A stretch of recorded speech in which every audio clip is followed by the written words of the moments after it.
முருகன் உங்களுக்கு துணையாக இருந்தா இந்த அறிகுறிகள் கண்டிப்பா வந்திருக்கும். முருகர் உங்களுக்கு துணையாக இருக்கிறார் என்றால் முதலில் அவரின் ஞாபகம் வந்து கொண்டே இருக்கும். எதற்கெடுத்தாலும் முருகா முருகா என்றும் ஓம் சரவணபவ என்றும் கூறுவீர்கள். அவர் மீது அன்பு அதிகரித்துக் கொண்டே போகும். அடுத்தாக வேல் சேவல் மயில் இதெல்லாம் பார்க்கும்போது உடனே முருகர் ஞாபகம் வந்துவிடும். அது மட்டுமில்லாமல் வேல் சேவல் மயிலை அதிகமாக பார்த்து கொண்டே இருப்பீங்க. முருகனுக்கு உரிய சிறப்பான நாள் வருகிறது என்றால், அந்த நாளை நீங்கள் ஏதோ ஒரு காரணத்தினால் மறந்துவிட்டீர்கள் என்றால், அன்றைய தினம் உங்கள் மனதிலும் கண்களிலும் முருகனின் உருவப்படமோ முருகர் சம்பந்தப்பட்ட பொருட்களோ உங்க முன்னாடி வந்து ஞாபகப்படுத்தும். இது மாதிரி உங்களுக்கு நடந்திருக்கப்ப போய் காலண்டர் பாத்தீங்கன்னா அன்னைக்கு முருகருக்கு உகந்த நாளாக தான் இருக்கும். விசாக நட்சத்திரம், கிருத்திகை, செவ்வாய்க்கிழமை, சஷ்டி இது மாதிரி ஏதோ ஒரு நாளாக இருக்கும். நீங்க ஒரு கஷ்டத்துல இருக்கும்போது உங்களுக்கு உதவி செய்ய ஒருத்தவங்க வருவாங்க.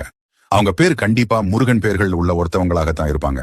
அடுத்து மனசுக்குள்ள ஏதாவது ஒண்ணு போட்டு குழப்பிட்டு இப்ப நம்ம எடுத்திருக்கக்கூடிய இந்த முடிவு சரியா தப்பான்னு குழம்பி தவிக்கும்